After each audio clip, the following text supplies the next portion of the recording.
My name is Lauren Blake, and at 37 years old, I sat in the front row of the largest tech awards gala in the city, the one where my brother was set to accept his latest leadership honor. He was the CEO of our family's company, Blake Systems.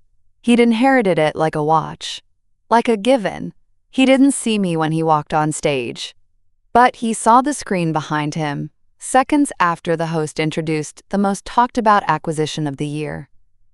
The logo wasn't his, it was mine. The company they'd tried to bury had just bought their fiercest competitor.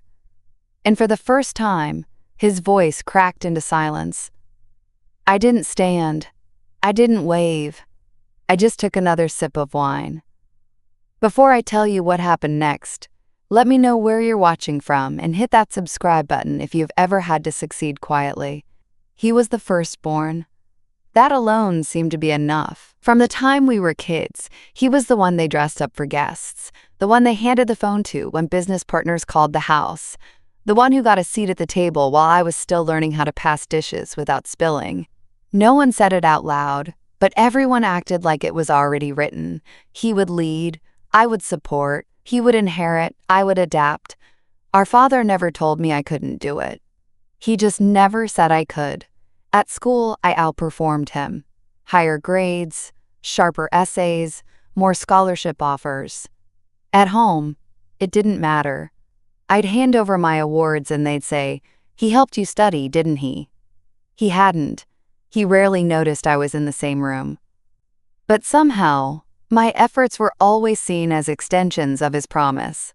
He started working in the family business during college. I wasn't invited. When I asked, I was told I should focus on finishing school first. But when he graduated, there was already an office waiting for him. I got a pat on the back and a suggestion to look into HR roles. "You're good with people," they said. What they meant was, "You're not a threat." I learned early how to disappear without leaving, how to carry the load while someone else got the credit, how to smile when I wanted to scream. I thought that if I was patient, if I kept proving my worth, someone would eventually notice. Someone would say, "She deserves a seat too." But the moment that killed that hope came quietly, without drama. It was during a family dinner, our father's birthday. The whole extended clan was there.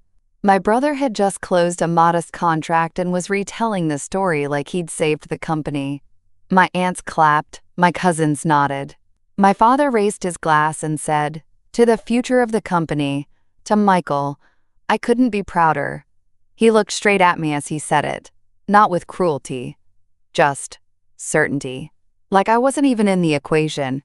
He called my brother our future. I was your sister. And somehow, that phrasing carried more weight than any boardroom vote or official succession plan. Because in our family, titles were never given aloud. They were assumed, absorbed, passed down through tone and glance. That night, after the celebration, I sat alone in the driveway, still in my formal dress, watching the porch light flicker above the front door. No one noticed I hadn't come back in. I stared at my reflection in the car window, wondering if invisibility could become permanent. It was the first time I realized the real inheritance wasn't money or ownership, it was perception. And in our house, my brother had inherited all of it.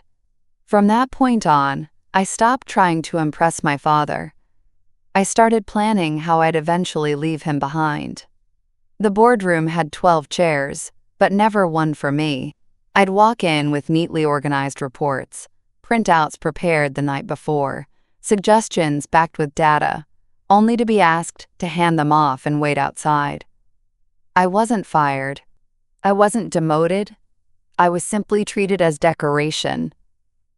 My father would nod in my direction if someone else in the room acknowledged me, but he never called me by name during a meeting. He called my brother our future. I was your sister. It was subtle at first. I was offered tasks, not projects. I was assigned assistance, not responsibility. When I stayed late, it was because someone else forgot something.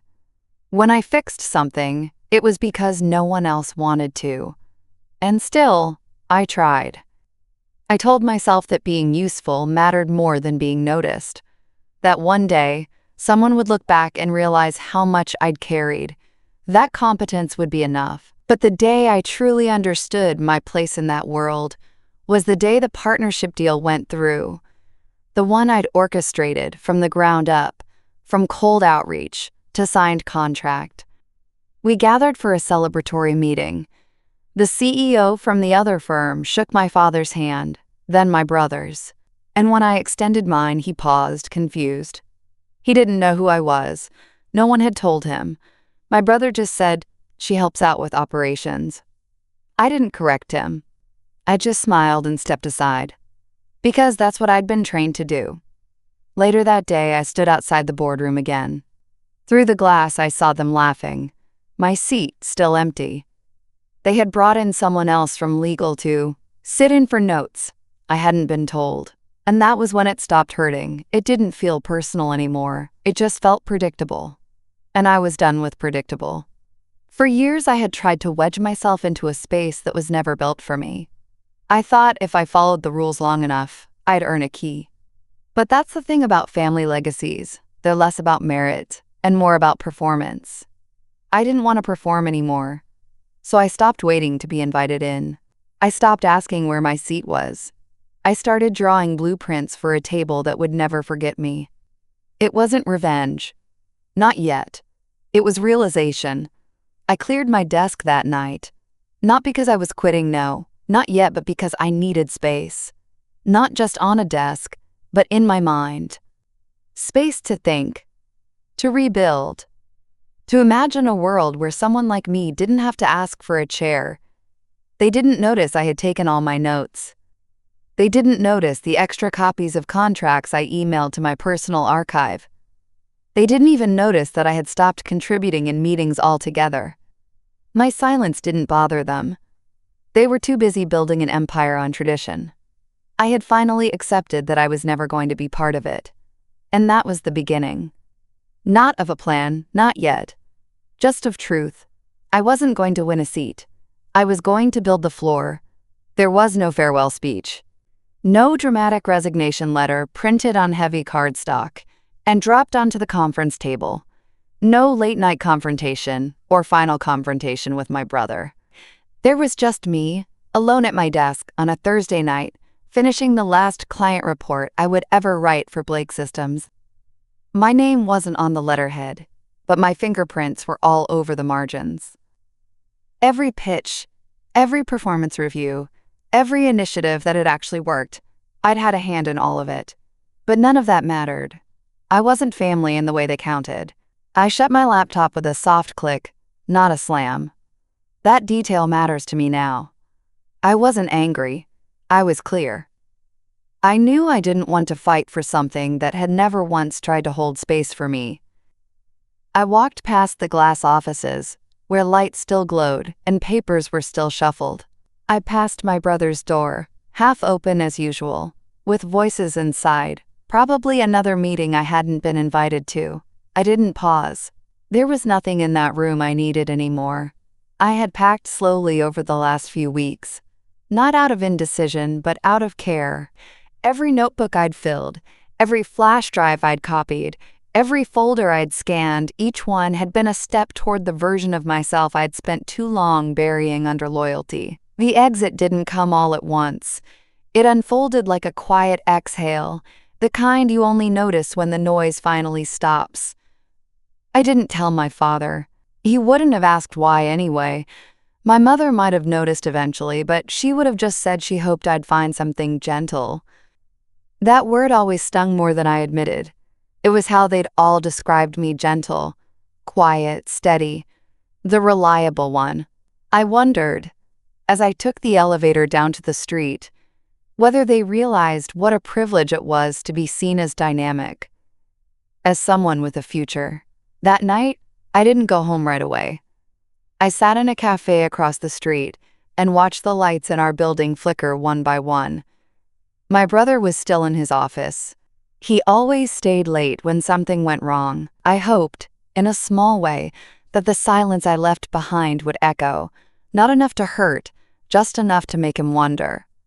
The next morning, I didn't wake to panic texts. No missed calls. No emails. It was as if I had vanished from a place I had never fully existed in. My desk had likely already been cleared, reassigned to someone who wouldn't ask questions. That, somehow, gave me the clarity I needed. My absence wasn't a loss to them. But to me, it was the beginning of gain. Over the next few days, I sat with my decision like it was a fragile animal, afraid it might leap from my hands if I held it too tightly. I didn't know exactly what I was going to do, but I knew one thing with certainty. I would never again enter a room that needed to be convinced of my worth. The days turned into weeks. I freelanced, consulted, took meetings with people who didn't care about my last name. For the first time, I was seen not as an extension of a legacy, but as someone building something new. I wore the same clothes, carried the same briefcase, but something inside me had shifted. I walked differently, not because I was more confident, but because I had less to prove. One afternoon, while reviewing market analysis for a small firm I was advising, I came across a name I hadn't thought about in years: Nexora. They had once been the biggest threat to Blake Systems, until the family's ego convinced them otherwise. I remembered the way my brother had dismissed them in a meeting, called them too niche to last. But here they were, steady, innovative, and growing faster than we ever had.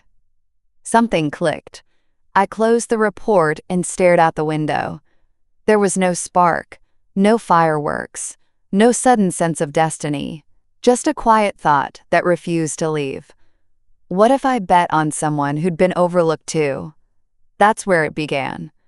Not with revenge, not with a grudge, but with recognition. I saw in them what I had wanted someone to see in me all those years. Potential.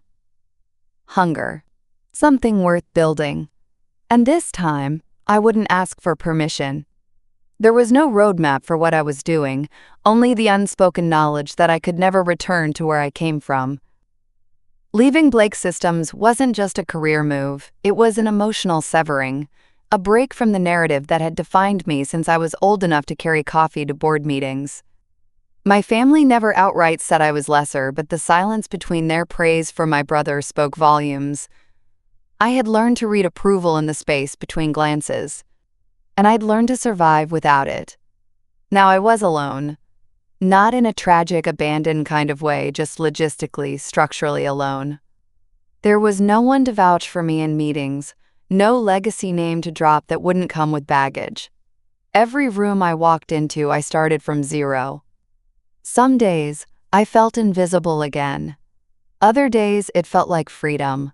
I started by doing work no one else wanted. B2B optimization for early-stage startups, product messaging rewrites, post-funding financial restructuring. It wasn't glamorous, but it paid enough to keep me afloat and, more importantly, gave me an inside view of how modern companies were moving fast, flexible, and unconcerned with legacy. What I lacked in flash, I made up for in precision. While others pitched ideas with inflated adjectives and charming grins, I came in with numbers, frameworks, and contingency plans. I didn't promise to make founders rich. I promised to make them last. And slowly, they started listening. At night, I built the skeleton of something bigger. I organized my notes by industry vertical, tracked gaps in mid-size markets, and followed acquisition patterns, like a strategist preparing for war. I wasn't dreaming of revenge. I was building fluency in the language of growth. Because one day, I knew I'd need to speak it like it was my first. I didn't have a co-founder or a mentor, but I did have a quiet kind of discipline that had been sharpened by years of being ignored. It's strange how powerful that kind of silence becomes when you stop waiting for someone to fill it. I used that energy to refine, to reduce, to focus. I didn't chase trends. I chased patterns. I didn't care about virality. I cared about longevity. I created a shell company, then two more. Not to hide anything, but to operate without distraction. I wanted to be clean, lean, and invisible until I didn't. I invested in small firms with undervalued teams and strong retention. Companies that didn't make headlines but delivered results. I helped them scale, automate, prepare for acquisition, not because I wanted the credit, but because I wanted the leverage. People I used to work beside started hearing my name inside conversations. I wasn't in the room, but I was showing up in numbers, valuation rounds, advisory boards, retention reports. That was the kind of presence I craved. Not attention, but inevitability. Meanwhile, I watched my brother's company from a distance. Public enough to track, private enough to stay arrogant. They posted about awards, hires, vision statements. I watched the cracks widen, slow product updates, dated messaging, customer churn hidden in optimistic projections. I recognized the symptoms because I'd once been the one patching those holes. And then, almost by accident, I crossed paths with Nexora again. They were leaner now, sharper. Still outside the top 10, but rising. Their founder was the kind of woman who didn't wait to be asked twice. When we met, it wasn't over a pitch. It was over coffee and shared silence about what it means to be dismissed too early. She didn't ask where I came from. She asked where I was going. That was the beginning. The first real partnership. She gave me access to internal data. I offered insight that made her pivot early and profit faster. We didn't sign papers immediately. We didn't need to. There was a quiet mutual understanding. We both knew what it was like to be underestimated. And we both knew we wouldn't stay that way. The groundwork wasn't fast. It wasn't shiny. But it was solid. Every call, every spreadsheet, every meeting built something. Not just opportunity, but momentum. The kind of slow, steady rise that doesn't announce itself. Until one day, it can't be ignored. It started with a glitch in a dashboard. One of the portfolio companies I'd quietly backed was preparing a presentation for a mid-sized investor, and during our late-night prep call, they flagged a slide comparing retention metrics. The layout was off. One of the competitor names had pulled into the wrong column. I leaned in, expecting to fix formatting, but froze when I saw the name, Blake Systems. I hadn't anticipated they'd end up in the same market niche, but of course they had.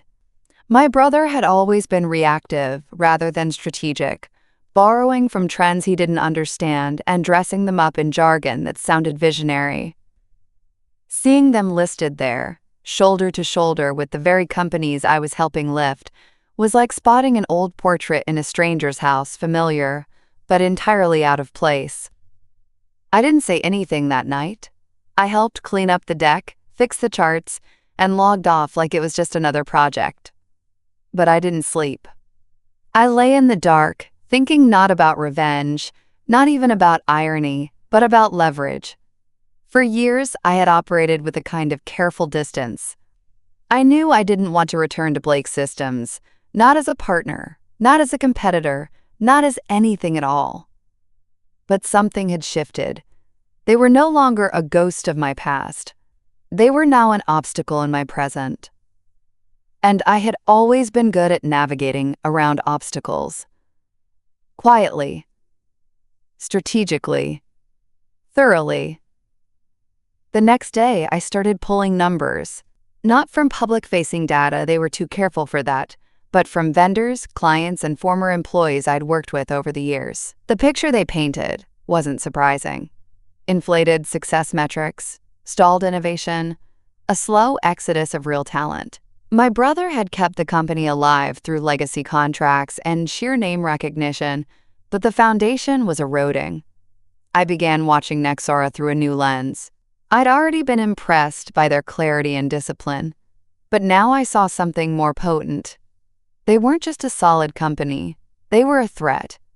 Not yet, but soon, and my brother didn't even know it.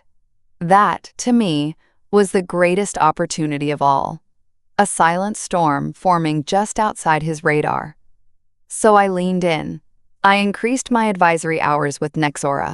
I offered operational guidance, connected them with branding specialists, introduced them to automation platforms I knew Blake Systems hadn't adopted yet. I positioned them not just to grow, but to specifically outpace Blake's timeline. I didn't speak of it out loud. Even my closest collaborators had no idea there was a personal angle to the intensity I brought. To them, I was just another investor who saw potential. But inside, I was aligning pieces with the precision of someone who understood her opponent better than anyone else. My brother kept posting articles, kept giving talks, kept smiling into microphones while his company aged behind him. And I watched, quietly, as Nexera began to win the contracts he thought were secured, one after another. Not dramatically, not with headlines, just through better service, better people, and smarter execution. There was a moment I'll never forget. An industry forum where both companies were present. Blake Systems had a large booth, polished, expensive, and overly branded. Nexera had a smaller table, tucked in the corner, simple and clean. I stood between them, just watching. My brother didn't notice me. He never did. But I saw the attendees. I saw who they approached. I saw which direction the conversations flowed. And I knew. The tide had turned. It wasn't about destroying anything. I had no interest in dismantling the business my father built. But I had every interest in showing them that legacy without evolution is just decay wearing a suit. That month, I started conversations behind the scenes, quiet talks with legal teams, fund managers, and strategic partners. I wasn't preparing for a battle, I was drawing a map. One that ended with Blake Systems looking across the table at a company they thought was just another startup until they saw who had been guiding it all along. Opportunity doesn't always look like an open door. Sometimes it looks like the shadow of your past, standing still while you quietly walk around it. And sometimes that's all the advantage you need. Growth, when it's real, doesn't come with fireworks. It happens in the silence between meetings, in the extra slide you add to a deck that no one asked for, in the 15 minutes you stay behind after everyone's gone home just to reread the numbers one more time. That's how Nexera grew. That's how I climbed. There were no launch parties, no viral announcements, no flashy press releases. Just consistency, precision, and decisions made without ego. I wasn't there to be noticed. I was there to win. By the time most people realized Nexera was gaining ground, we had already passed the early-stage vulnerability. The systems were stable. The team was tight. Our user retention curve looked like a slow-burning fuse. And that's exactly what I wanted. We weren't chasing attention. We were building staying power. I made sure every function had a contingency plan. Every department had data they actually used. We didn't talk in buzzwords, we delivered in numbers. Internally, I never made myself the center. My name wasn't on the website. I didn't attend leadership summits or pose for photos. I sat in the back of video calls, speaking only when the founder asked. My influence was woven through the infrastructure, quiet, steady, irreplaceable. When they talked about smart money, they meant people like me. People who didn't need to be seen to be effective. Meanwhile, I kept watching Blake Systems from the corner of my eye. It was like watching an aging ship in calm water still afloat, still shiny, but heavy, sluggish, slow to pivot. My brother kept releasing statements about innovation while rolling out features 2 years late. His leadership was image first, operations second. And to the outside world, it still looked competent. To me, it looked exhausted. I remember one quarterly review in particular. Nexera had just closed a mid-market deal my brother's team had been pursuing for months. The client reached out to us privately, telling us why they switched. "You listen," they said. "You don't talk down." That was the whole reason. We didn't wow them with scale, we respected their intelligence. That's the part legacy brands forget. Arrogance ages fast. I started building acquisition models, not because I was certain we'd go that route, but because I wanted to be ready if the opportunity arose. I had shell corporations in place, Investment vehicles that traced back to Delaware entities, not to me. If this ever turned into something bigger, I wanted to be invisible until the exact moment it mattered. No one suspected anything. That was the beauty of the climb. My brother's company never saw us as a real threat. We were niche, small scale, agile, in the condescending way people use when they don't expect you to last. Every time they said that, we closed another deal. Every time they dismissed us, we strengthened our bench. Their underestimation became our strategy. There was something strangely satisfying about knowing they still hadn't seen me coming. It wasn't vengeance. I wasn't plotting his downfall. I was building leverage. Quietly. Without resentment. Without noise. Because what I'd learned is that power earned silently is harder to defend against. People can brace for the loud ones. They never expect the quiet ones to already be holding the pen. Some nights, I'd open the old Blake Systems website and scan it like a stranger. The photos of my brother, the recycled headlines, the exaggerated testimonials. It all looked curated, manicured, detached. And I felt nothing. No anger, no grief, just distance. Like looking at a house you once lived in and realizing you don't even remember the floor creaking anymore. That's how I knew I was free. Because by the time the world started whispering Nexora's name in the same breath as Blake Systems, I didn't flinch. I didn't celebrate. I just moved to the next task on the list. That's the thing about the silent climb. It's not about the altitude. It's about knowing you got there without anyone lifting you. Quarter after quarter, we didn't just grow, we tightened. The numbers came in with the rhythm of a quiet drumbeat, steady and inevitable. Every 3 months, the graphs ticked upward. Not in explosive leaps, but in controlled climbs that proved our systems were working. We weren't chasing headlines. We were building permanence.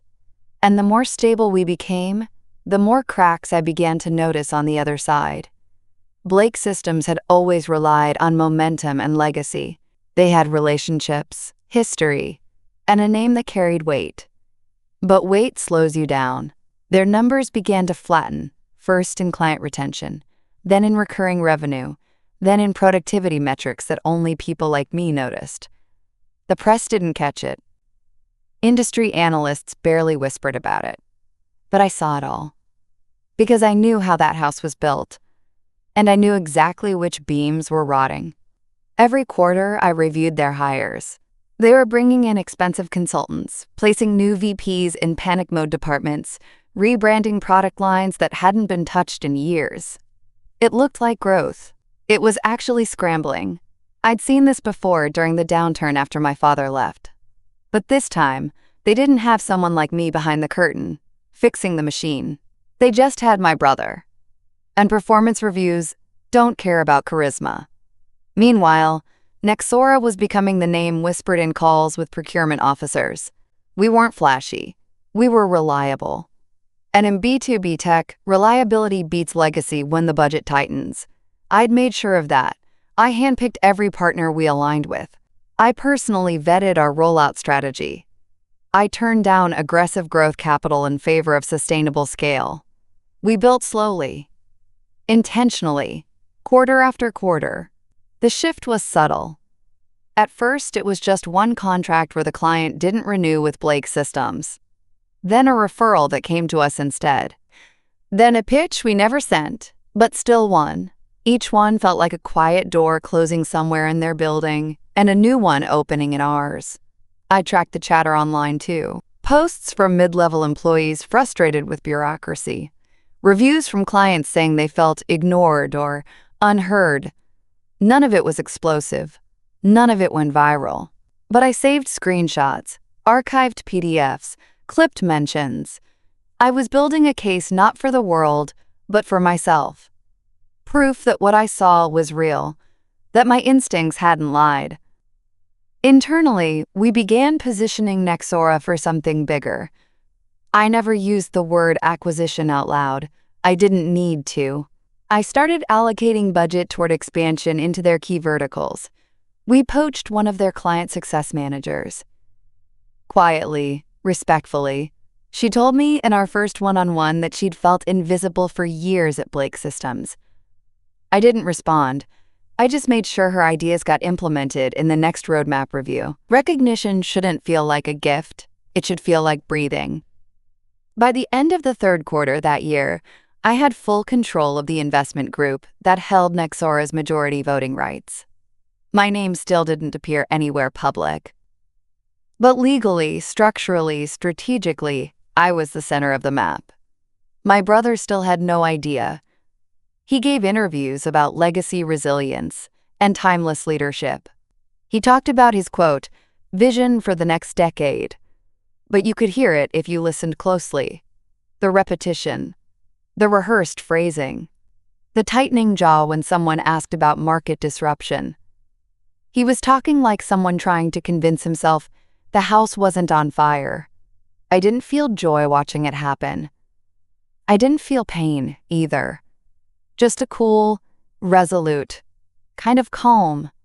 Like I had done the math on the trajectory and realized we were past the point of collision. We were now in the phase of inevitability. Quarter after quarter, we'd rise. Quarter after quarter, they'd slip. There would be no press release, no scandal, no loud collapse. Just gravity and silence and truth. The kind no one can talk their way out of. The offer was drafted in silence. It began not with a headline or a boardroom confrontation, but with a short email from one of our lawyers to theirs. Polite, neutral, measured. A routine expression of interest. The kind that gets buried in inboxes or passed down to assistants. There was nothing in the tone that suggested the ground was about to shift beneath them. That was intentional.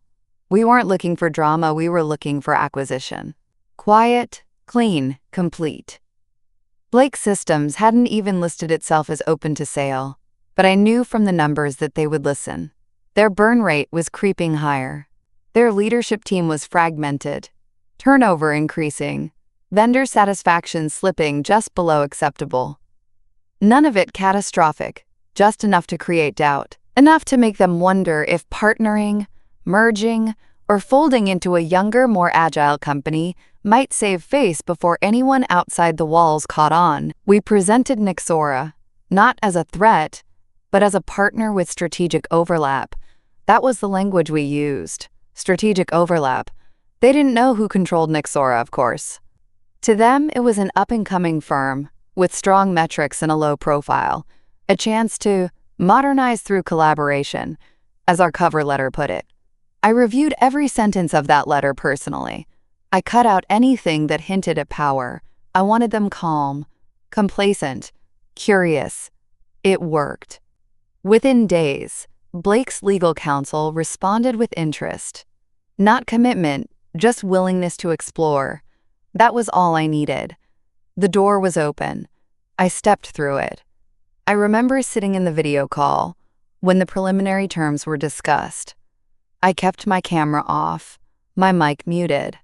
I watched my brother from the corner of the screen, flanked by two executives I had once trained years ago. He looked tired, the kind of tired that sits in the shoulders and the eyes, not the voice. He used phrases like timely opportunity and synergistic growth. I heard desperation under every syllable. He had no idea I was there. The call ended. The process moved forward. There were documents, audits, red lines. We let them lead, made it seem like the terms were tilted in their favor. It wasn't about control yet, it was about momentum. And we gave them just enough rope to feel like they were steering. Internally, I prepared for transition. Not just the legal structure, but the emotional terrain. This wasn't just a merger on paper. It was a shift in gravity. For years, Blake Systems had been the center of my family's universe. Now it was about to become a footnote in mine. I thought about calling my father, about telling him what I was doing. But I didn't. He wouldn't have understood. Or worse, he would have pretended to approve, all while wondering how I dared. The final terms came in during the last week of the quarter. The valuation landed lower than I expected, which only confirmed what I already knew. The company was weaker than it looked. The brand was still strong, but the engine had rusted. I signed the papers in silence. No champagne, no ceremony, just the soft scratch of pen on paper and a long exhale. The moment it became official, I didn't feel triumphant. I felt resolved. This wasn't revenge, this was reordering. Ownership had always been passed down like a birthright in my family. Now it was something I had taken not by force, not by scandal, but by logic, leverage, and unshakable clarity. I hadn't shouted. I hadn't warned them. I had simply done the work while they weren't looking. And now, the company they'd told me I wasn't fit to lead was mine. Not inherited. Acquired. Deliberately. Quietly. Completely. The offer was accepted. But what they didn't know, what they still didn't see, was that the real shift had happened long before the ink dried. It happened the moment I stopped asking for a seat at the table and built the entire floor beneath it. The invitation arrived like it always had, thick cardstock, embossed lettering, addressed to my full name with an honorific I hadn't used in years. Ms. Lauren Blake, strategic consultant. They had no idea. The gala was an annual tradition, a gathering of industry leaders and legacy families meant to celebrate innovation and endurance. Blake Systems had sponsored it for the last 10 years. My brother had hosted it for the last 5. He never missed a chance to be the face of something. This year, the featured panel was titled Vision and Legacy, Building Companies That Last. Of course it was. I hadn't planned to attend. Not originally. I disliked rooms like that. Too much performative back-patting, too many hollow compliments. But when the acquisition was finalized and the legal teams cleared the last signature, I knew I needed to be there. Not to be seen, just to witness. I wore a dark slate gown, simple and clean. No jewelry except a watch with a silent face. I arrived late, just as the cocktail hour was winding down and the guests began to take their seats. I didn't speak to anyone. I nodded politely when approached and made my way to a small round table near the back of the room. Perfect view of the stage. Perfect view of him. My brother stood near the podium, laughing with a group of men in matching suits. His hair was grayer now, his smile more strained. Still photogenic, still perfectly posed. But I noticed the way he clutched his wine glass too tightly, how his laugh ended just a half second before everyone else's. He looked like someone trying to stay in a story that no longer belonged to him. The lights dimmed. The host stepped forward. A short welcome, a list of sponsors, a nod to the history of the event. My brother was next slated to deliver the keynote. I watched him rise from his chair, straighten his jacket, and walk to the stage with the same confident posture I remembered from childhood. The room hushed. He began with charm, a rehearsed anecdote about our father, a few lines about tradition and responsibility. Applause followed every beat. He was good at this. Always had been. But just as he reached the crescendo of his speech, something about guiding the next generation, the host returned to the stage and gently tapped his arm. "Before we continue," the host said, smiling into the mic, "we'd like to take a moment to acknowledge one of the biggest developments in our industry this year." I didn't move. I didn't blink. Behind them, the screen lit up with a company name in bold, Nexora Technologies. Beneath it, a single line, acquired by LB Strategic Holdings. My initials. No name. No photo. But for those who knew, it was enough. The room murmured. Heads turned. My brother froze. His hand, still mid-gesture, slowly lowered. The silence stretched longer than it should have. He looked back at the screen, then out at the crowd. For a moment his eyes swept the room.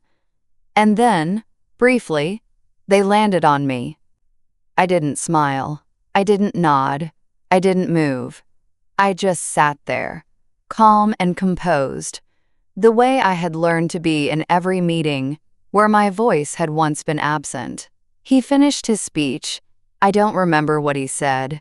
The words came out dull, disjointed. The applause at the end was polite, not warm. He returned to his seat slower than he had climbed the stage. And for the rest of the evening, he didn't look up. People began to whisper. A few approached my table, tentatively, with half-curious smiles and congratulatory nods. I deflected with short answers. I wasn't there for validation. I had brought my own. The rest of the night passed in fragments, champagne glasses clinking, laughter rising and falling, the scrape of silverware on porcelain. But underneath it all was a new current, a shifted weight in the air. The hierarchy had changed, and everyone could feel it. When I left, I didn't say goodbye. I didn't take a photo in front of the branded step and repeat. I didn't accept an interview request from the small press team near the doors. I simply walked out into the night, heels clicking against the marble floor, each step lighter than the last. It wasn't a statement. It was closure. He was in the middle of a sentence when the screen behind him changed.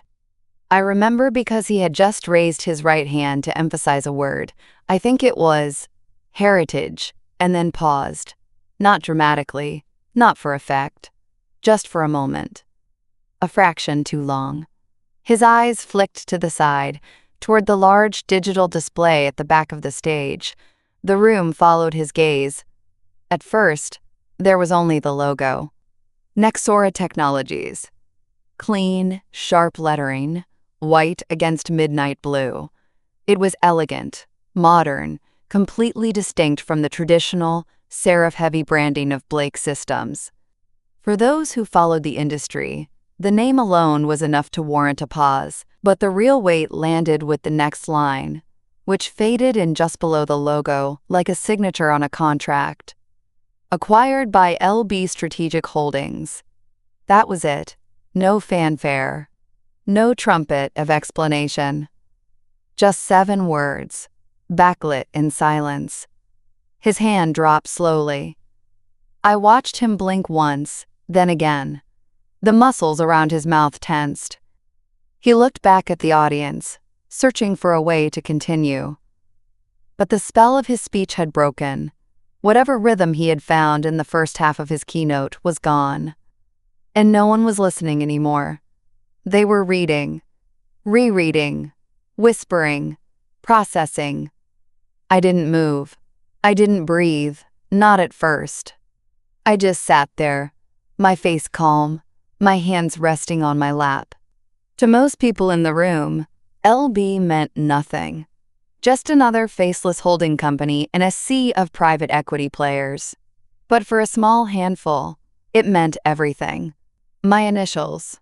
The ones I had hidden, protected, and finally used to sign a deal that rewrote the balance of our legacy. I could see the moment my brother realized it. His brow furrowed in a way that only happened when he was caught off guard. He shifted his weight, glanced back at the screen as if trying to find a different meaning in the letters. But there wasn't one. It was mine. All of it. The host stepped forward again, filling the air with practiced charm. Something about how this acquisition marked a, quote, noteworthy milestone in the evolution of next-gen enterprise solutions. I didn't hear the rest. The words dissolved into the background as I focused on my brother's face. Not angry, not shocked, just still. The stillness of someone reorienting their entire understanding of the room. He nodded along, even managed a thin smile, but his eyes were vacant. I wondered if he was doing the math, tracing timelines, reviewing decisions, asking himself when exactly it had happened. When had I come back into the picture? When had I stopped being a quiet absence and become the architect of the next chapter? He finished his speech, eventually. It was shorter than expected. The applause was hesitant. Too many people were still reading the screen.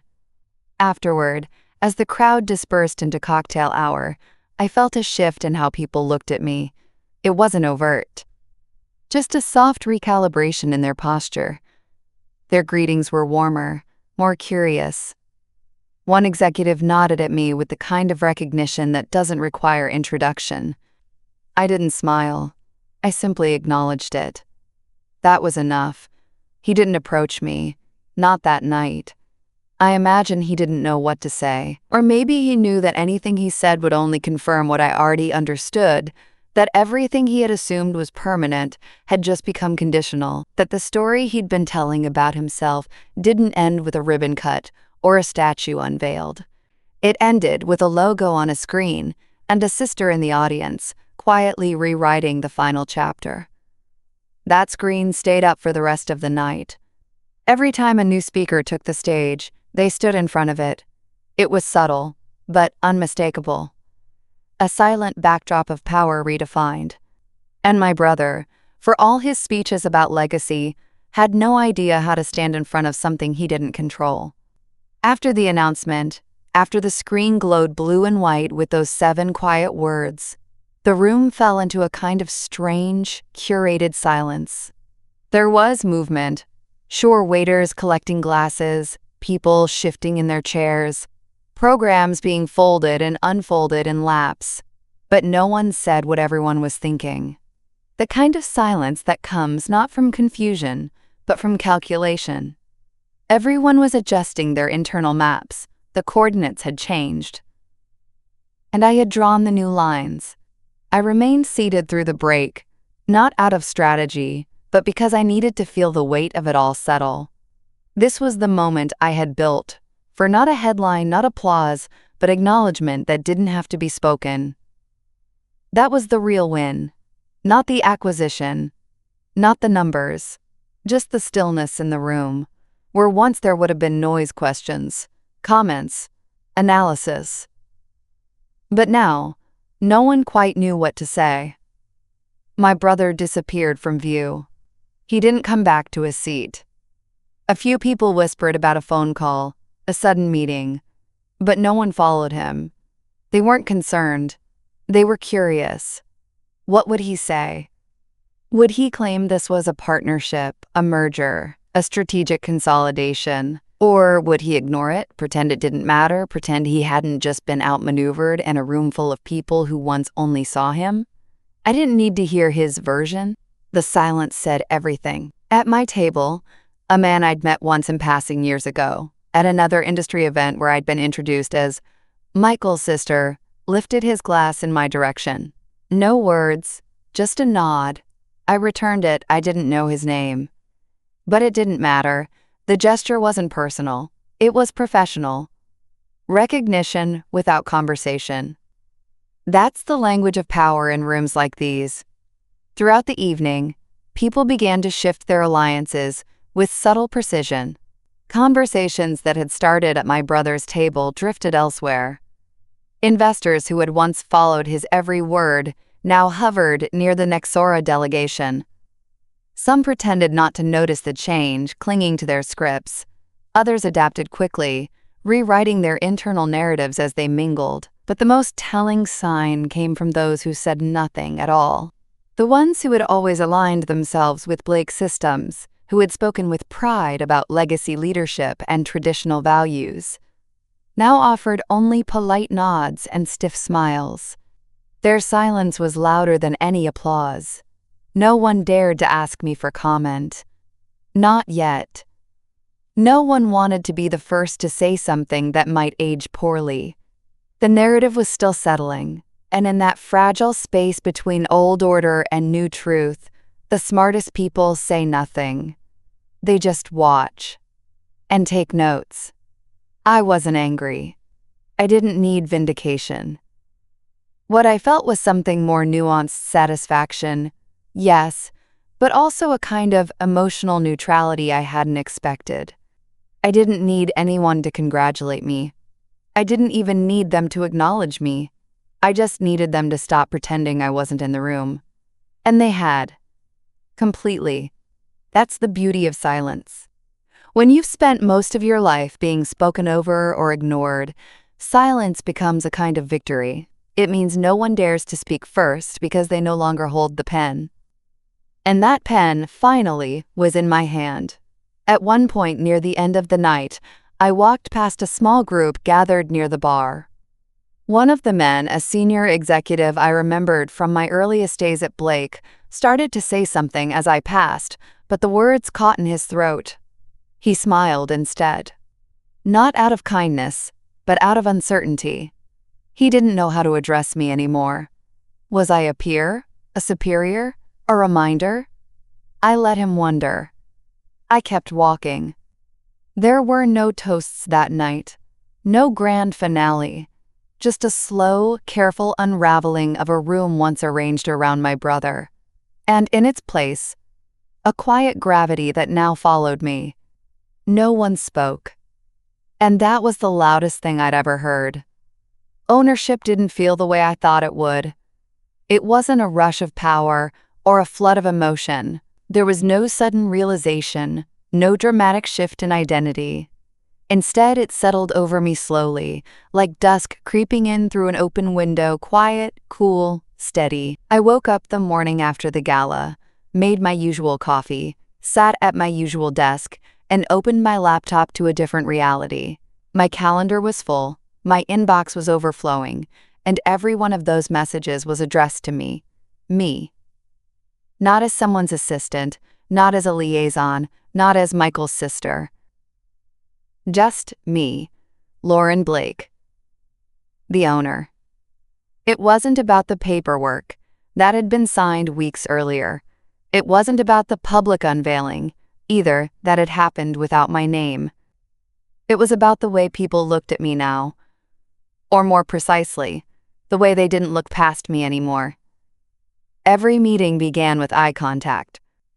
Every suggestion I offered was written down. Every question I asked was answered with care. No more second-guessing, no more interruptions mid-sentence. There's a kind of gravity that comes with silent authority, and for the first time in my life I felt it shift around me. The team at Nexera adjusted beautifully. Most of them didn't even know I had acquired Blake Systems until the internal memo went out. I made sure it was phrased gently, not as a hostile takeover, not even as a victory. Just a natural progression of alignment and vision. That's how I preferred it. Quiet leadership, no fireworks, only clarity. Blake Systems, on the other hand, didn't adapt as easily. The leadership team was stiff. The culture resistant.